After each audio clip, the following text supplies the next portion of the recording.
It's time. That's right. It's your Tuesday night adventure with with us knuckleheads. Welcome back, everybody. Matthew.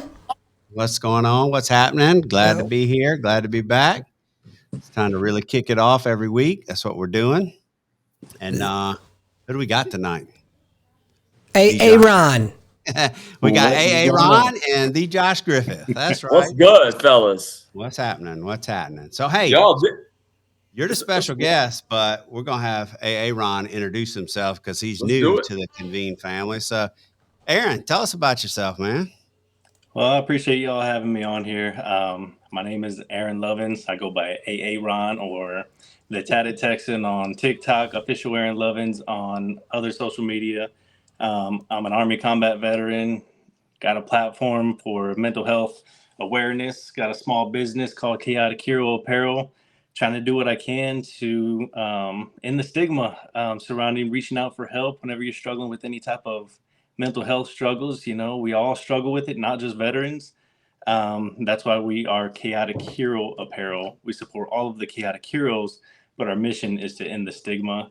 I'm a father of 5. I'm engaged, and me and Josh, we kind of do this mental health motivational Mondays together on TikTok Live. And well, here we are with y'all fine gentlemen doing our thing tonight. That's right. That's right.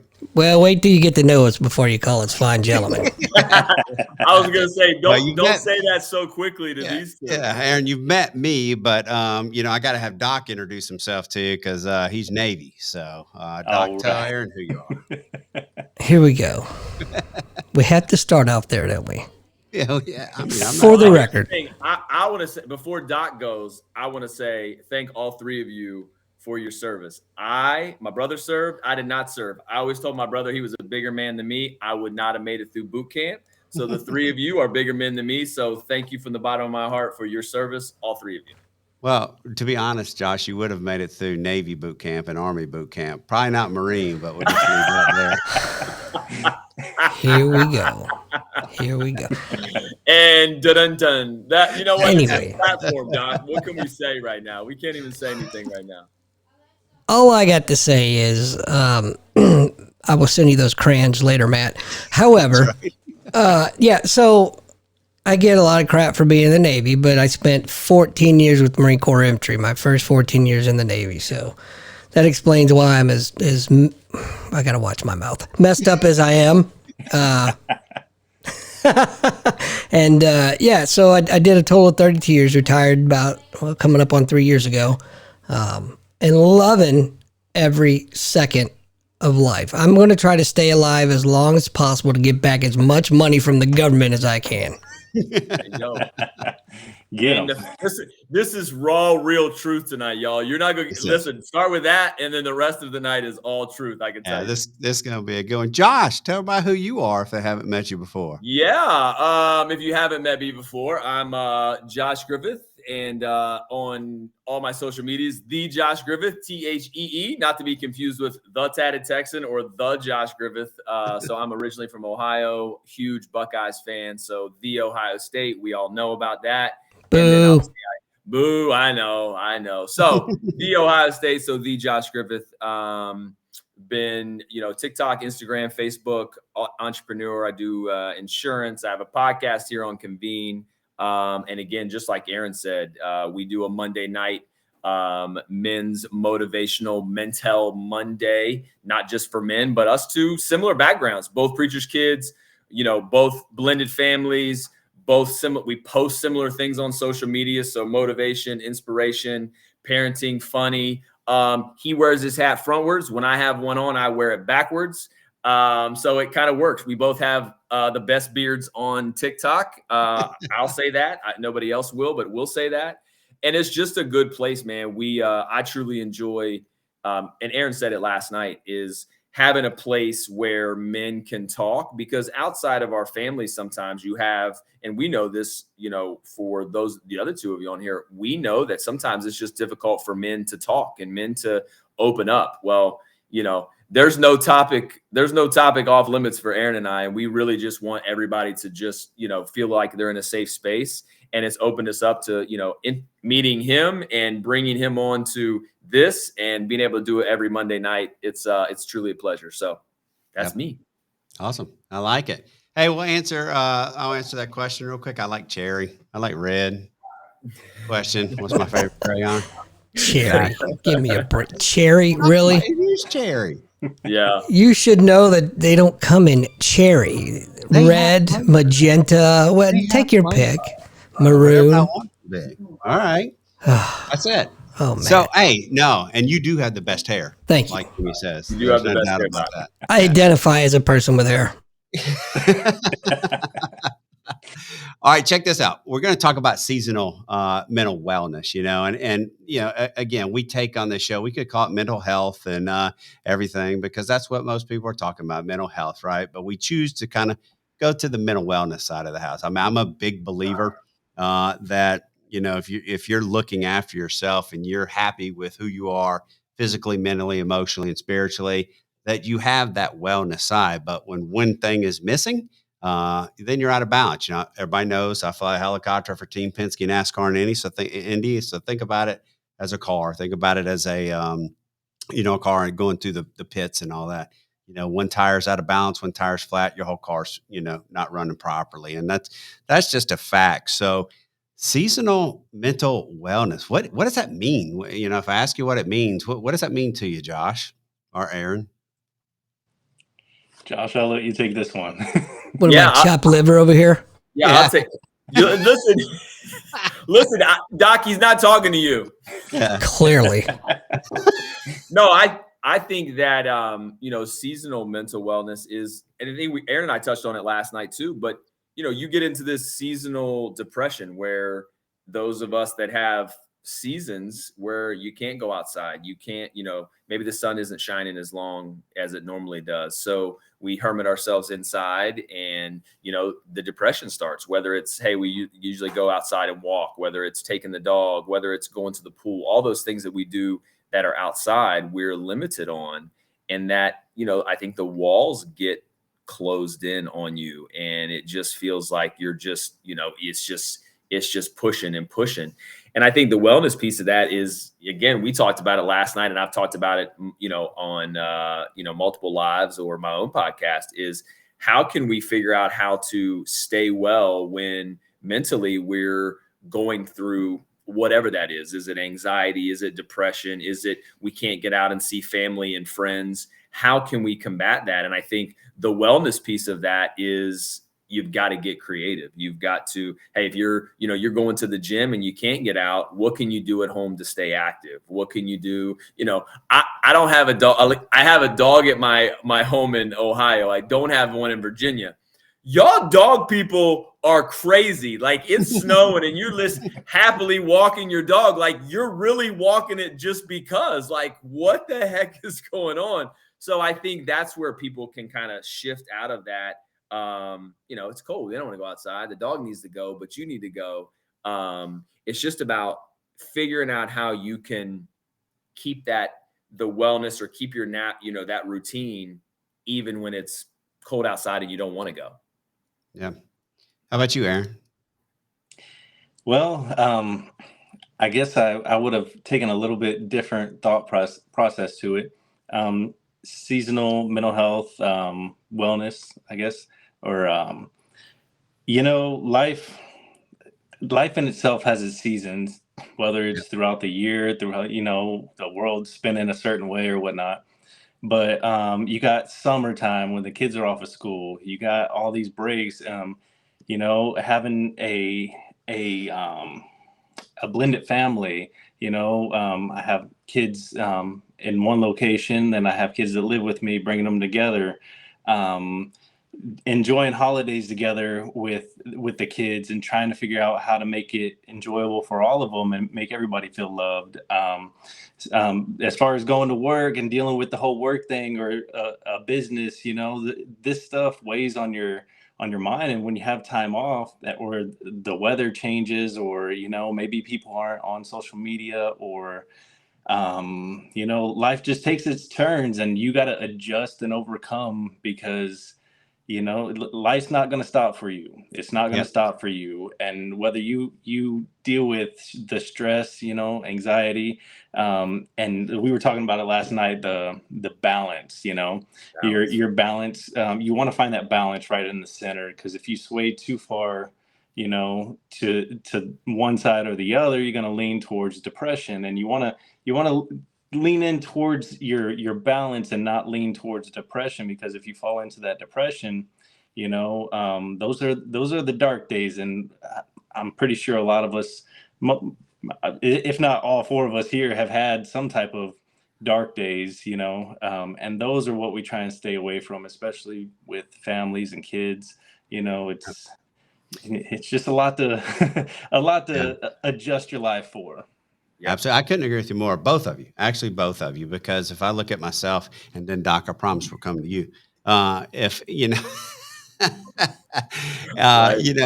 if I look at it, there's two sides of it. Last week I'm a Southern boy, right? So last week, all week, I was up north, up in the greater north, for flying up there for all week. And it was from -2 degrees. I'm not kidding you, -2 degrees.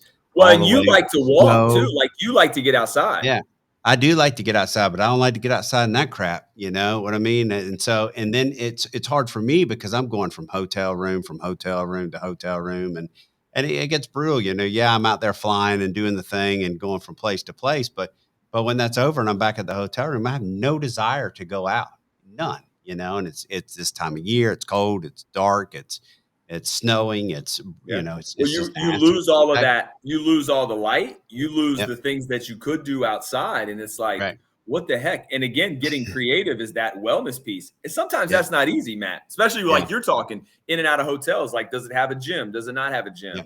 That's right.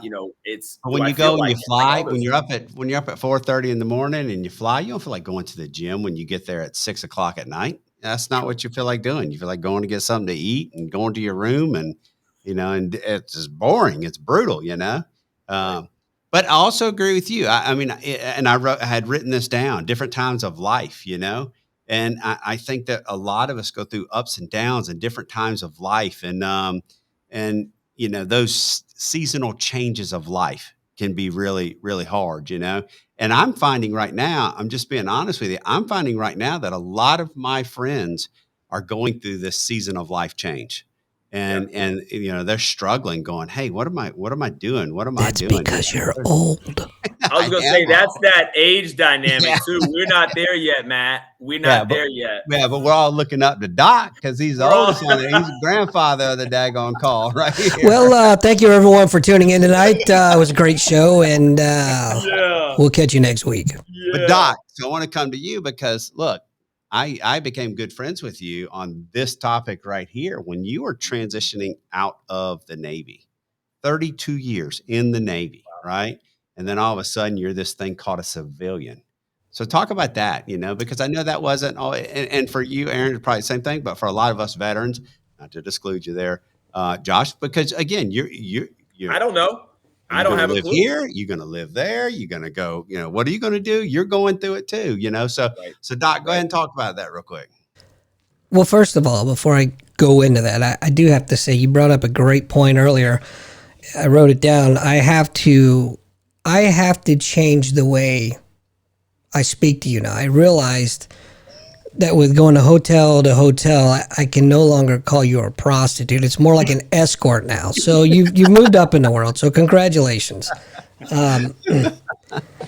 No, like you said, 32 years, I went from 1,000 miles an hour to 0, in the stroke, literally the stroke of a pen on the DD-214, and I felt that the last time I took my uniform off, I took my identity off.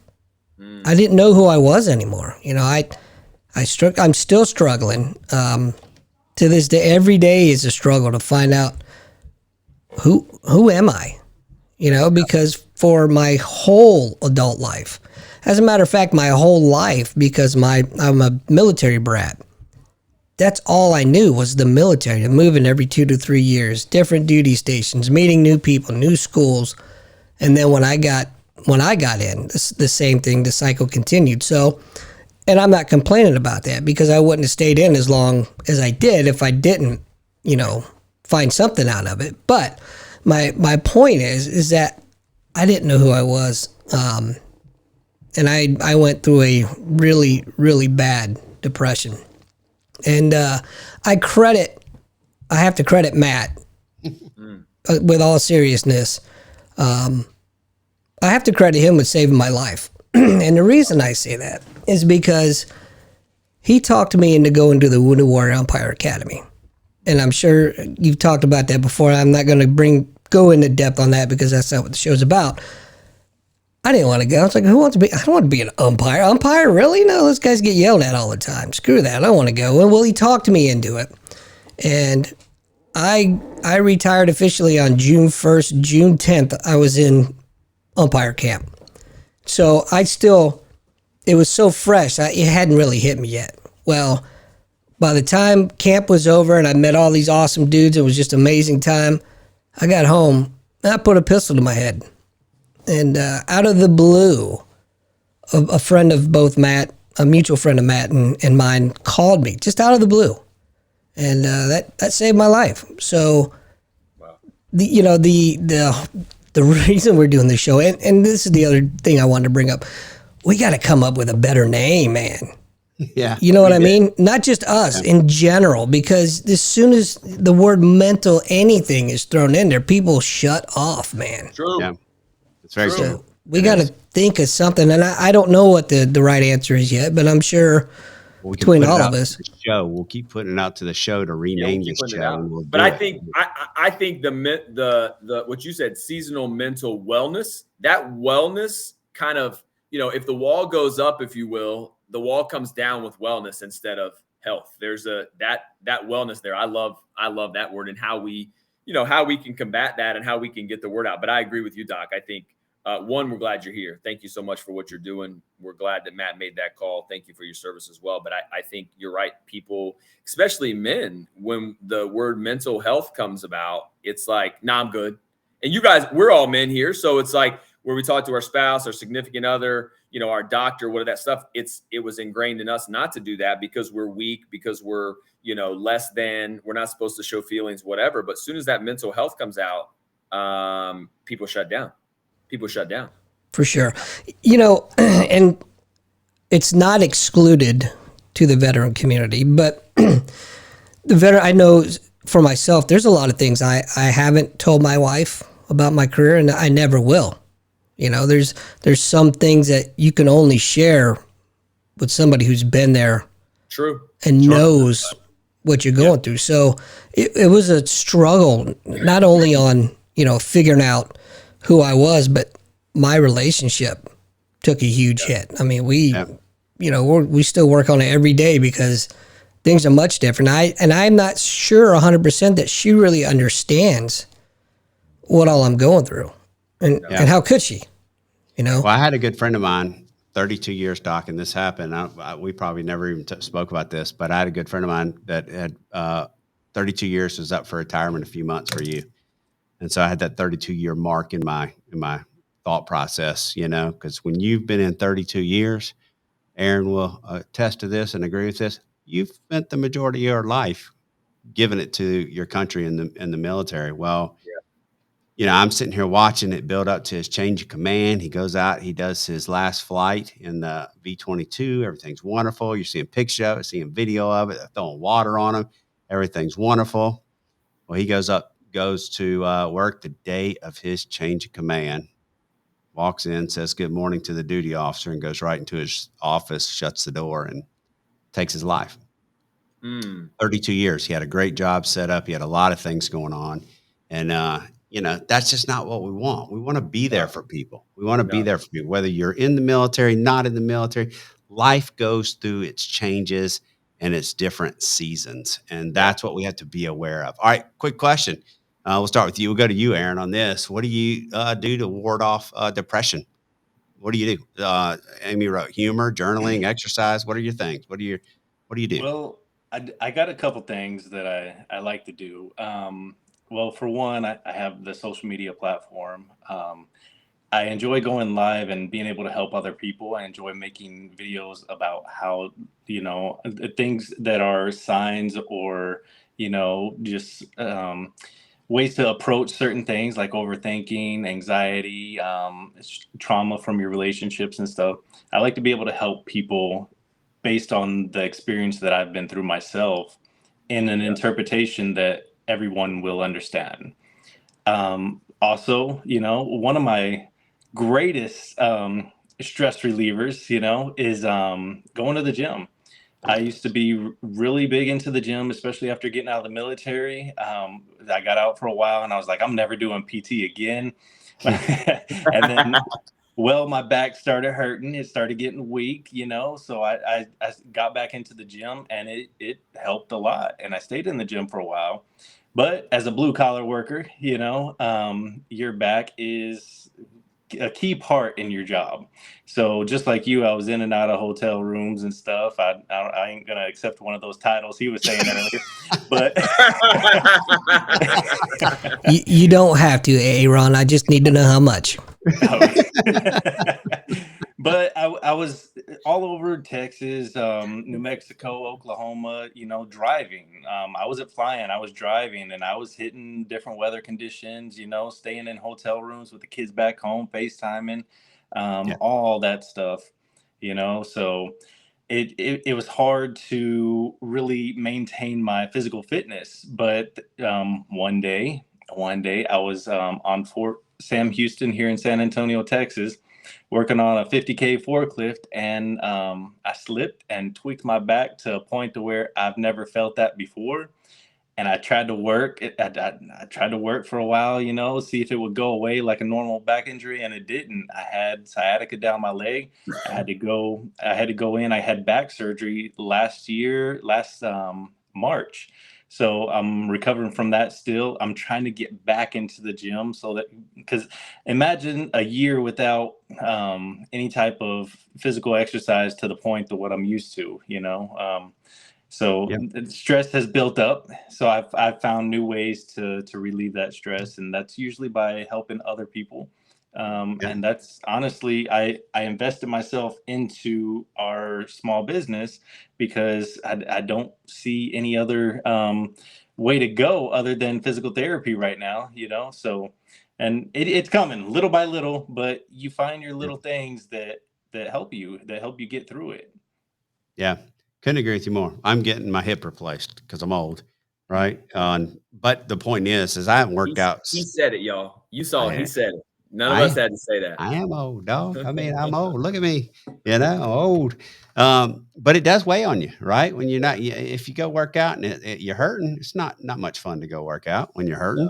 Y'all can see me. I'm sitting here, sitting to the right because my hips hurting because I'm damn old. This is bull crap. To the right, to the right, to the right, to the right, to the right, to the left. What about you, Josh? What do you do besides driving a car for hours? Besides driving a car for hours, I do a lot of, one of the things that I've done is, I do a lot of devotion, a lot of reading. Like that's kind of my quiet time.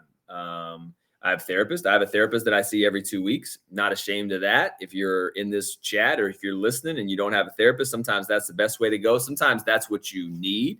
So Aaron and I talked about it last night too, is I try to surround myself or have surrounded myself with like-minded people so that I can just call. Obviously, Matt's a huge, he's one of my calls. There's his co-therapist. Matt's also a Christian counselor. He's a therapist. So Matt's my free therapist, although it costs me something because, he's still friends with me. So I don't know who's getting the better end of the deal, but, I enjoy therapy. I know that's weird to say, but sometimes talking to somebody that sees your life and your situation from a different perspective helps. I'm not a big gym guy. I was a gym guy. I just going to work out by myself is not fun to me. But I do the same thing as Aaron does is I have social media. I do that. Going live on TikTok and going live and being able to talk through things that are passionate to me, helping others it's crazy how helping other people, regardless of what you do, regardless of your profession, helping others can really heal It and can be. fill you, not, and listen, I think I've gotten on live one time when I have been irritated or whatever, and I heard about it. So Yeah.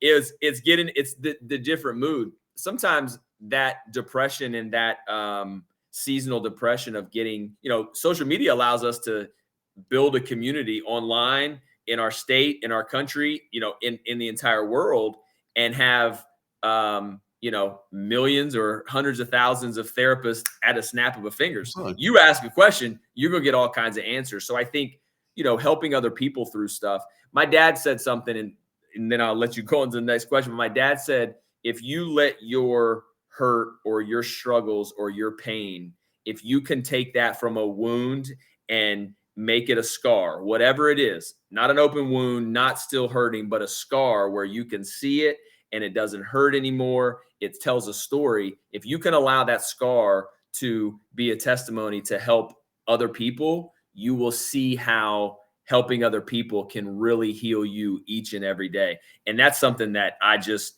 grabbed. My dad was a pastor. Aaron and I have the same background. His dad was a minister. My dad was a minister. But my dad grandfather was a minister. Your grandfather was a minister. But it's my dad is the king of analogies. And if you guys have followed me long enough, or my kids probably be like, oh my gosh, he beats a dead horse, or he has analogies. That analogy from my dad is if it still hurts, it's a wound. And Sure. You've got to get it somehow to figure out how that's a scar. Because once it's a scar, I've broken one bone in my entire life. It's right here in this hand. That scar, you can't really see it now, but for a while it was a talking point. It was a conversation starter. Sure. So if you get somebody that's going through something and they're talking about, hey, I went through a divorce, or hey, I went through this, I went through that. And you can go, hey, I've been there. Let me talk about it. That's when it's a scar. When it doesn't hurt and doesn't affect you, it's a scar, and you can walk them through what you did do wrong, right, and then what you didn't do and wish you would have done. And just helping other people, for me, is the biggest part of that. Yeah. Well, what's the whole purpose of Convene Communities? And the tagline is real life, real people, real experiences. And so, we all have a story. We all have somewhere we've come from. And it's our job. I think it's who we are. It's our job to lift each other up. It's our job to take our story into, collaborate and work with each other, and it goes back like this. We're all parents here. If we were sitting around a restaurant at the table and I said, hey guys, I'm going through this with one of my kids. Have y'all ever been through anything like this? What are you pulling from? You're going to pull from your stories. You're going to pull from your parenting, your real life. And that's what this is about. We all bring something to the table within Convene Communities. We all bring something. So when you come out and you throw out that trauma or that thing that you're going through, what you're going to find is people are going to rally behind you. And they're going to say, hey, I've been there before, right? I know what you're going through. I've been there before. This is how I made it through. Or they might end up saying, hey, I've been through what you're going through. Don't do what I did, because it backfires, So life is life. And we're here to pick each other up, which is important and all that. Doc, you got anything you want to add? Okay, that's good. All right, we'll thank you, Mr. Koresh. Be sure to be at the sermon later, Mr. Koresh. Can I call you David?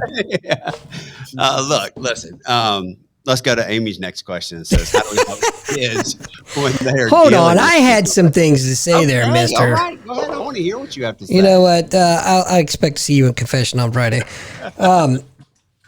The stigma, going back to what you said, therapy, and I'm really glad that you found a therapist that you like, Josh, because it's a struggle to find the right one, the one that you connect with. But more importantly, there's a stigma to the word therapy, and some of us alpha types kind of shy away from that. But I want to encourage everyone that, you don't necessarily have to see a therapist, but you do have to talk about it. And I'm a firm believer you have to continuously talk about it. That's the way to heal. And if you're not wanting to do a therapist, well, then do a little peer-to-peer counseling. Find somebody that's been through the same thing with you, or that you have been, and sit down and talk. And look at it as not a therapy session, but just two battle buddies sitting there talking. Yep. And you will be Four of us. amazed. What's that? Or four. Or of us. four Or of us. four, yeah. I mean, you'll be amazed at the benefits you'll get out of that alone. Well, we think we're walking alone, right, Doc? We think we're the Everybody only does, yeah. we're the only person who could have. I'm the only person who could have ever been through Ever this. gone through that. Right. Ever. I'm the only person, Right. and that's not true. There's other people out there who've gone through the things that you've gone through. I mean, right here, you have 3 veterans on, right? You have 4 dads on, you know. Some of you have been married before and remarried. That's a commonality, you know. Yep. And so we always have something that we can lean on each other about. Keep going. I'm about to hit the jackpot. So, and it's true, you know, it's that thing. If you go back to when we were younger, all of us were younger. If you had a therapist, there's something wrong with you. Right. There's Well, something wrong with you. Something's wrong. Well, something's wrong. And I think this is why when we were, well, you were older than us, Matt, but that's okay. When Aaron and I were growing up, but I think when we were growing up, like 80s, 90s, if you had a therapist, something was wrong. Your parents weren't doing a good job. Yeah. It wasn't a thing to talk about. So my son, we get tested, all that stuff, and everybody gets tested now. So I'm okay to talk through that. My dad called me. He was like, Josh, I'm sorry. Like that. What do you mean you're sorry? I didn't do a good job of helping you when your mom and I saw signs that this may be wrong with you or your sister or your brother or ways we could help you. Like, Dad, in the 80s and 90s, that wasn't a thing. It was like, hey, you're a rambunctious kid. You're a boy nonetheless. Yeah, like you're rambunctious. Go outside and play, or your sports, or do whatever. It wasn't even a thing. So yeah, you said it, Doc. Like, there was something wrong with you. There was something wrong as parents because they weren't doing a good enough job. Now it's like, look, we all went through COVID. We all just went through this thing called COVID. If y'all don't got a therapist or doing peer-to-peer counseling or talking to somebody, you're in the wrong, not the rest of us that are trying to get some help or trying to better and get ourselves to back to, pre-COVID, or just at least better ourselves as far as the wellness piece goes. Yeah. Yeah, I could go on all day about COVID because I didn't give COVID the credit that it would do to people's mental health. Really didn't. You know, we talked earlier about stigmas, this, that, the other, and how I said I don't like the phrase mental anything. But I've talked to folks in the past, and I've told them that, listen, you have to be proactive with your mental health, with your mental wellness, just like everything else. Look at the brain as a muscle. You guys brought up the gym earlier, right? What'd you do? You went in, you work out, right? But what do you do afterwards? You got to let those muscles rest. True. You got to let them recover. And we tend to forget that you have to look at the brain as a muscle that way. Your well-being, if you will. Well, it's like you got to go into the gym. Correct. Right? Like, you don't have a membership. All of y'all, because it's getting ready to happen, right? All of y'all that had this resolution, right, to go to the gym. I'm starting 2024, going to the gym, I'm getting in shape. Your time's coming next week, and it's going to be like, this month sucked. I didn't do what I was supposed to do, and you're going to quit. Let me quit. You can't do that with your mental wellness. You can't do that and try to do it all on your own. You just can't. You can get medicine or therapy or, spouse. You can do all of those things. But if that's still not helping you be able to stay, and Aaron and I talked about last night, if you can't get balanced with those things, 1, you need a new therapist. 2, you need a new doctor. Or 3, you need to try something else. Maybe some of the things that we're talking about, maybe the gym, maybe walking, maybe new friends, maybe new spouse, maybe new and I'm saying that's far-fetched, but we're not advocating divorce. No, I'm not advocating for divorce by any means. But if y'all can do those things together, whether it's a spouse, girlfriend, boyfriend, your kids, your best friend, whoever it is, be support to each other. Yeah. No. It is about being, having that support network. I mean, it really, truly is knowing who you can lean on and when you can lean on them and all that, because that's so important. I think that we've gotten into this world, especially with our younger generation, and we'll flip it back over to you, Aaron. With our younger generation, I think we've gotten into this thing where we coddle them, and they don't realize that life has ups and downs. Not every day is easy in life. Not every day, not everything's going to go perfect. So Yeah. What do we do? How do we handle it? Like, Amy says, how do we handle seasonal depression with our kids? But how do we just handle the ups and downs of life with our kids and let them know that it's not easy? Life's not easy. So. I don't even know how to answer I that do. question because Daily beatings. Doc, no, it's 2024. That's not the answer. That was the answer when we were younger. Oh, 24 beatings. Got it. 4 beatings a day. You can't do that now. The hell I can't. But imagine, I mean, you can. But imagine the mental health. Imagine the mental health of the children these days as they progress in age, as they get older. Because when we were younger, all of us, like you said, the beatings, nobody cared. If you went to therapy, you were wrong. Something was wrong with you. Even being in the military, the moment you mentioned that you were thinking about going to mental health, everybody looked at you like you were crazy. And so you avoided that, and you had to seek it out in the civilian world, and most people didn't. So it usually just turned into some type of acting out or depression, or you find certain people in the barracks, in their dark times, and you see the result of that because nobody wants to seek help because of the stigma. What about these kids as they get older? They're not going to understand how to deal with all of these emotions because they never had to, because all of the parents just catered to them. Everybody defended them their entire life. And now as they get older, they're going to have to learn that they got to do that themselves, but they don't know how to do it. All they know is temper tantrum, act out. I get what I want. The sense of entitlement. It's ridiculous, and it's a shame looking back at my life and how much I was unhappy with the way my life was going, because I thought I was, I really thought the abuse level was up here, but in reality, I needed some of that direction, some of that, set me straight, maybe not to the point of abuse, but the kids these days, they don't even know. My dad's generation was a lot worse than mine. Mine was, a step above, and these kids these days are just riding high. So Yeah, and me and Doc were right good there luck with in your the dad's future. generation, I guess, because we're old, But But look, I think, yeah, go well, ahead. I think, sorry, Matt, but I'm trying to go back and forth because I'm Yeah. streaming on TikTok too. But somebody said our parents made it look so easy.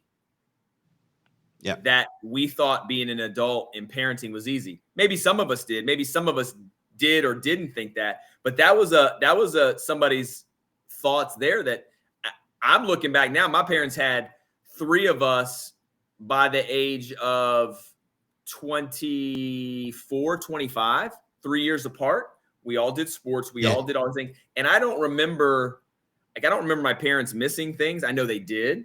I don't remember them it's just different. They made it look easy, and I'm sure they had issues then too. You had issues with people at church. You had issues at work. You had issues with, all of those things. I don't know that maybe my parents, they told me life was tough. I had to start working at 14, 15, all those things, but not everybody did that because like you said, Matt, some parents even then coddled kids. And, I have friends like that, only child, or parents coddled them or whatever. And then this generation now thinks that everything, I think, is just given. It's just so easily because we do that. We coddle that. We don't teach them those life skills. So when they get out of high school, it's like, hey, can I go into the real world? No, you can't. And that's on some of it's on us, teachers, the system, all of that stuff. But ultimately, it's on us as parents. Yeah. I think you have to burst their bubble early and often. I mean, that's what I do. I told this story I think last week, but I'll relay it again because it's kind of pertinent. A little bit ago, my kids came up to me and they asked me, "Daddy, which one of you is your favorite?" And I looked at them both dead in their eyes. I said, "What makes you think I like either one of you little bastards?" My point being is that we're not here. Dion has a favorite. Well, we're not here to be their friends. True. We're here to be their parents. I don't have to like you. I just got to raise you till you're 18 and get the hell out of my... I mean, I love you so much. True story. Well, I love you. I just don't like you all the time. Right. Be your friend. If I'm going to be your friend, I'm not going to help you be the best adult that you can be. Yeah. You can, but there's that fine line, and not too many people can do both of those things. Sure. Not Yeah. too many It's parents true. can do that. Yeah, I got 2 points to make real quick. Is y'all have heard me talk about this about I think we do an injustice in our schools nowadays because I think we talk about mental health and mental wellness all the time, and we give them mental health days off. And if you're a boy between 13 and 18, all a mental health day off means you're going to play Call of Duty and PlayStation or Xbox all day. You're not going outside. You're just going to play all day. Well, if you're going to do that, why don't you?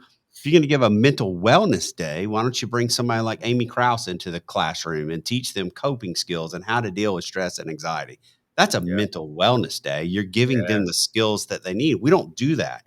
We say, oh, you need to go home. You need to have a day off, rest. They're not resting. There's no telling what they're doing. They're spending time on social media. They're spending time playing Xbox and PlayStation. That's a pet peeve of mine. Now, I'll tell a story. I've told this before about my daughter. I'm riding with her. Everybody knows my daughter Megan is in medical school at Georgetown. Very proud of her. But here's the deal: is that I was riding home, picked her up from Thanksgiving. We're riding home in the car, and Megan says finally to me. So my kids, let me back up. Braden and Megan specifically used to call me all the time when they were in undergrad in college, and they're freaking out. Right? They're stressing out, and they're stressing out because it's exam week. And they think that week of exam week in college or whenever it is coming, their life's coming to an end. They're never going to make it to the other side of this week. It is just not good. It's over, and they're freaking out and they're, hyperventilating, not really, but their stress level's high. Right. And so I used to always try to talk them off the ledge, and I would be like, okay, you're going to be fine. You're going to make it to the other side. Just take a deep breath. Coping skills. I'm trying to give them coping skills to make it through. You got to take your breaks. You got to go get some exercise. You got to do all this, get your face out of the book for a little while. Eat. Breathe, Yeah. Make sure to eat. Make sure to do all that. And so I'm riding in the car with Megan, and here Megan is in medical school. And she looks at me and she goes, Dad, I figured it out. And I'm like, what'd you figure out? And she goes, I figured out all of those calls that we used to have during college when I'm so stressed out that I don't think I'm going to make it through the week and get past my exams and all that. And she said, you know what? I figured out that medical school's stressful. Right? Wow. But it's pretty.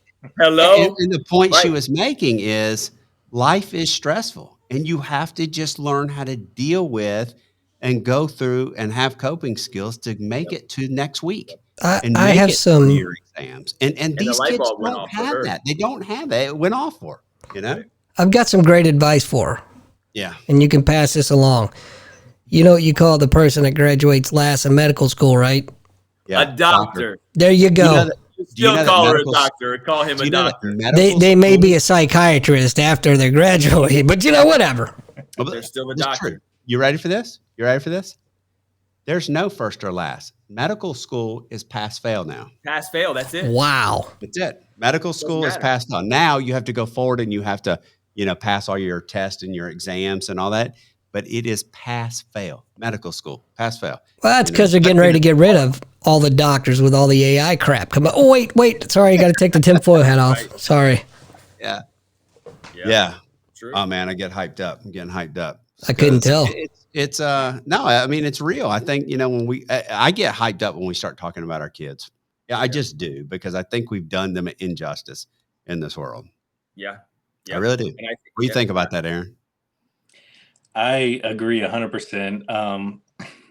A point I wanted to bring up is like my daughter has a cell phone that she is just glued to. My son also has a cell phone, but he's not glued to it, but he has a video game that he's glued to. He plays Fortnite. My daughter is starting to get into the teenage drama, she's 15. So, and just being glued to that device all the time. Girls are mean. They're mean. Amy? Keela? Mean girls, man. You said evil wrong, Matt. All of y'all women listening, so what your daughters are getting into? But y'all been there too. Man, women have been there. Y'all have been 15, 16, 17, 18-year-old girls. There's mean girls too. You also say the same thing. I mean, dudes can I say dudes can be dicks too. Yeah. Like you can be a flat out jerk. You Just can make be sure a you don't flat cut out out jerk. But text Mean like I Girls did is the a other real day. thing. Mean Girls Yeah. is a real thing. Oh yeah. And I always tell her I admire her emotional intelligence, you know, like she's very aware of emotions around her and other people's emotions, her own emotions. The only thing is, just like any teenage girl, the moment it involves another boy or another girl, you know, with um thinking about dating that boy or whatever, you know, and she's not even allowed to date, but she talks about this stuff all the time. She loses it. She loses all of that emotional intelligence, you Yeah. know. It's just something else to see my kids going through this. This is my first 15-year-old daughter, you know, so experience Yeah. life as a father, you know, of a 15-year-old girl. Yeah. Another thing is my daughter doesn't eat breakfast. She doesn't tend to eat lunch. When she does eat something, it's usually like chips. She's like Takis, and you know, like it's always like a snack. And what people don't understand these days is a lot of our moods are based on hormones, and whether you're active, whether you eat regularly, whether you eat the right foods regularly, whether you sit there and you're glued to something, you know, emotionally intriguing, and then you just go to nothing, you know, then you're bored and you just lose sight of what life really is, and you're not able to control it because your hormones are all out of whack. Yeah. So hungry is the real angry. Yeah. But Well, and I think you eat the wrong it's a lot stuff. to deal with. Yeah. Well, you put bad in, you're Oh going to yeah. get bad out. That's not just in their friends or whatever. You eat healthy, you feel good, you act good, your mood's good, all that stuff. You start eating junk, and I think that's a teenage thing, Aaron, for sure, because man, like you don't want to eat dinner, you don't eat breakfast, you're eating like I love Takis. You said Takis, like I need some of those. But like when you snack all day long and then it's like, hey, I only, I want to eat at 10 o'clock at night. I'm hungry for a meal. No, you should have eaten throughout the day. Or, hey, I want to eat at 3 o'clock. I want to eat something. Well, that's in between. Like, where's the snack? Yeah, I think that's a teenage thing. I think and it's frustrating because you're like, hey, I'm going to make you this meal and you don't want to eat it or you're not hungry or whatever. And then it's like, I don't want that. You know what happens when we were growing up. You're going to eat it. You go eat it or you're not getting up. Yeah, that's right. Or I'm not fixing you another meal. You go to bed hungry. Like that's the way. Here you go. I'm gonna take this even to the next level. Y'all ready? Is some of the stuff you're dealing with, whether you realize it yet or not, is the social media that they're on and the things that they're seeing. They want to rate. They're seeing this girl. They're seeing these people online. They're seeing all the beautiful stuff, all the beautiful girls, the skinny girls, the tall girls, all this, that, and the other. And unfortunately, with young ladies, they do have body image things that go on. They do have things that they think about. And it becomes very hard as a parent when you're sitting here watching this because it's what they're going through. Yeah. Where are they seeing all these girls and ladies asking for a friend?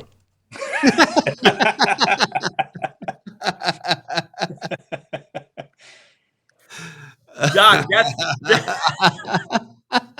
that is that's your comedy relief right there. That's comedy relief right there. But I think, Matt, you're right. Is women and girls have it. Women have it a whole lot worse than we do. Like every single magazine you see this is the size, this is the shape of the face, this is the makeup, this is the hair. Like all of that stuff is thrown at them at the grocery store, on social media, at school, at all the things, like whole freaking Stanley Cup thing. Like listen, I feel cool if I got a Stanley Cup walking around, but all these like little girls are rolling through like they got to have a Stanley Cup.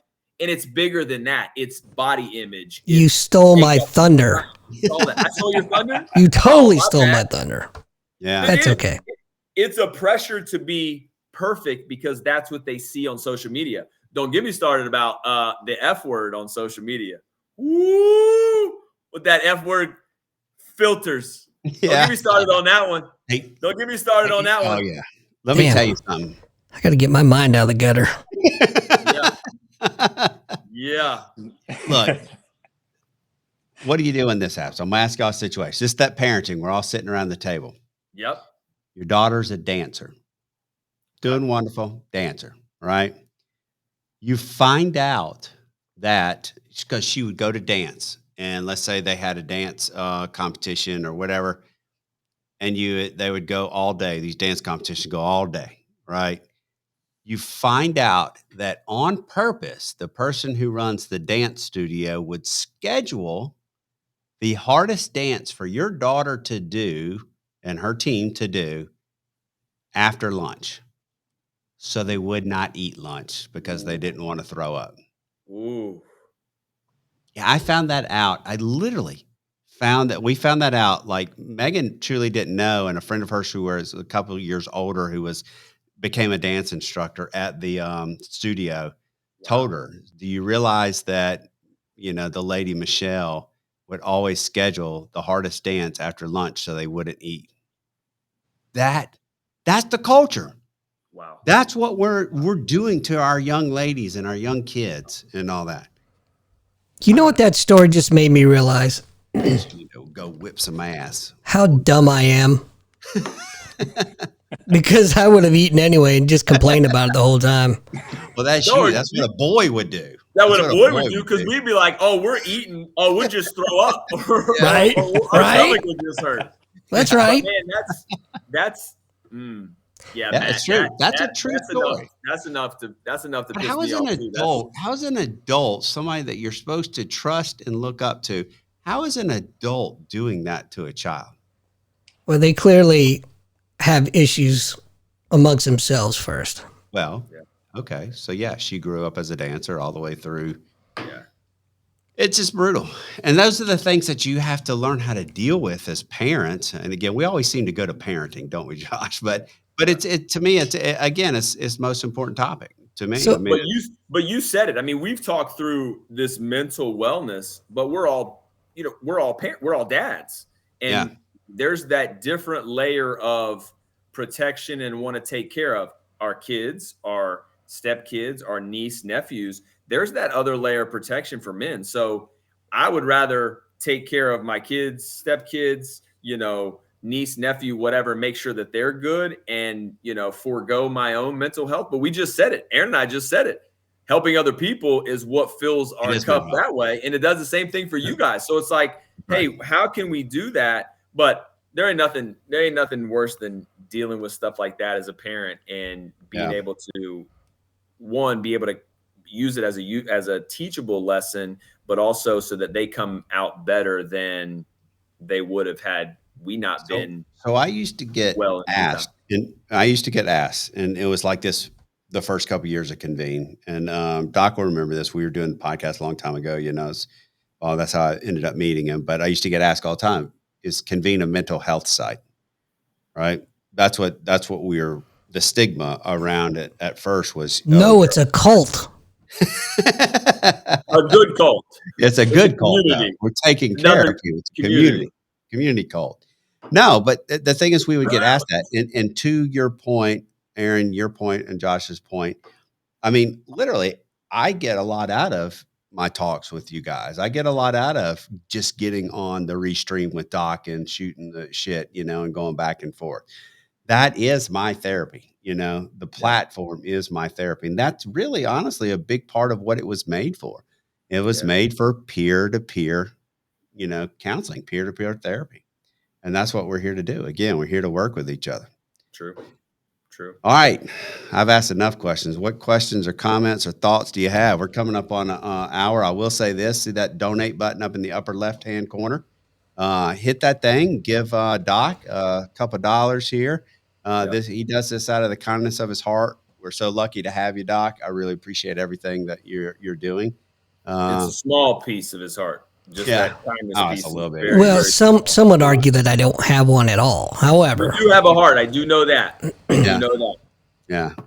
Let me know when you find it. Caring heart. It's just a heart that pumps blood. Right. It's just beaten. It doesn't care or feel Well, any of that stuff. It's just. Well, speaking of old, and I'm not saying this to be rude, but Doc had a heart attack a couple years ago. I It did. was COVID. So yeah, I got COVID. I was healthy. Wow. Went into got COVID, got admitted, had COVID pneumonia. And then while I was in there, I had a heart attack. Came out of the hospital as a type 2 insulin dependent diabetic. So it's weird. So yeah, I mean, it might be beating, you know. It's beaten. Yeah, What's the best thing that came out of that, though, Doc? We're thankful it's beaten. Where is she? she's over on her bed. Yeah, Doc has a dog, so. Got a service dog out of that, and best thing that's ever happened. Yeah. Except her damn breath. Whew. It's brutal. Oh my God. That'd knock a buzzard off a shit wagon, man. I'm telling you. Oh God, that's so funny. Wow. Aaron, welcome to the show, man. You know, I'm so glad you came on. Yeah. Sorry, for all the stuff we're putting you through, but we have a good time. Fun. Yeah, I did have a good time. It was a pleasure being a part of this. Very interesting. Just like me and Josh discuss on our lives together, a lot of this stuff. It really kind of gives me joy to be able to discuss this stuff with other people and possibly help other people, but also it gives me some type of relief to be able to do this peer-to-peer discussion, because a lot of times you feel like you're in it alone. A lot of times you feel like you're just pouring into somebody else's cup and yours is ending up empty. And y'all feel my little bit tonight, and that's for sure. And every Monday night with Josh, it fills my cup a little bit more, and it's just nice to be able to do this with some peers. Yeah. And before I go to you, Josh, real quick, but Amy says, where do you go? Well, obviously that's not a hard question. You go to the Convene Mental Wellness community. That's where you go. Everybody go join Convene Mental Wellness and hit that discussion board. If you're having something that's on your mind, if you're having something that you're bothered with, hit it, because you can put it in there as yourself, or you can put it in there anonymously, and you can respond as yourself or respond anonymously. So if there's something going on, come join the mental wellness community at wellness.convenecommunities.com. Become a part of it. And, I'm trying to get AA Ron in there. He's doing some great things. We want him in there. Me and Josh got the full court press on trying to make that happen. But a lot of good people in there, and we're really trying to grow something special. And you guys, Josh, you and Aaron are already out there doing great things in that space. Doc's doing good things. Is always helping people out with Wounded Warrior Umpire Academy, other things that we're doing, that peer-to-peer group there. But Josh, I'll give you the floor. What do you got to say?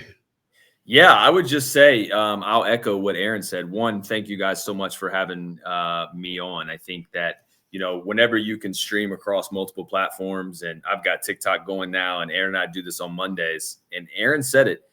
What people don't understand about creators, whether you're large or small, doesn't matter. If you have a cause and you want to share that said cause with other people, and in Aaron and I's case, it's the same thing. Like, let's talk mental wellness, let's talk motivation, let's talk inspiration. You've got to share that, but you also have to get your cup filled too. It's not easy being a creator of any size. It's not easy being an entrepreneur. It's not any being any of the things, a dad, a parent, all those things, but you've got to get your cup filled. And I will say, this fills my cup. My podcast every Tuesday night fills my cup. My, live with Aaron on Mondays really fills my cup. So if you're listening and watching, we're not saying you don't need to go to therapy. We're saying you need to find somebody. Don't keep it to yourself. Don't think you're going to have to do it alone.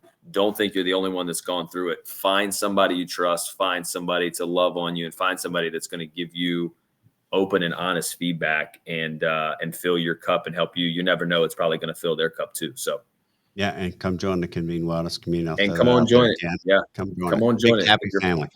Doc, what you got? All I'm going to say, Ron, is it was a pleasure to have you on the show and talk with you tonight, and stand your ground. You don't have to bend to peer pressure. Screw these guys. Wait, what? I appreciate That's the guy that's with us on Convene.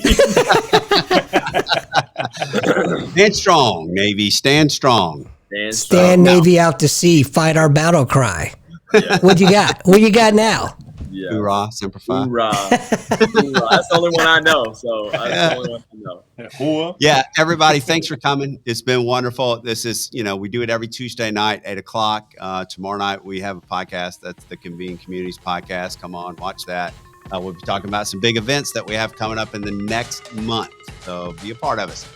Trying to grow. All right. Thanks for being a part. We'll see you. All right, guys. See ya. Bye, guys.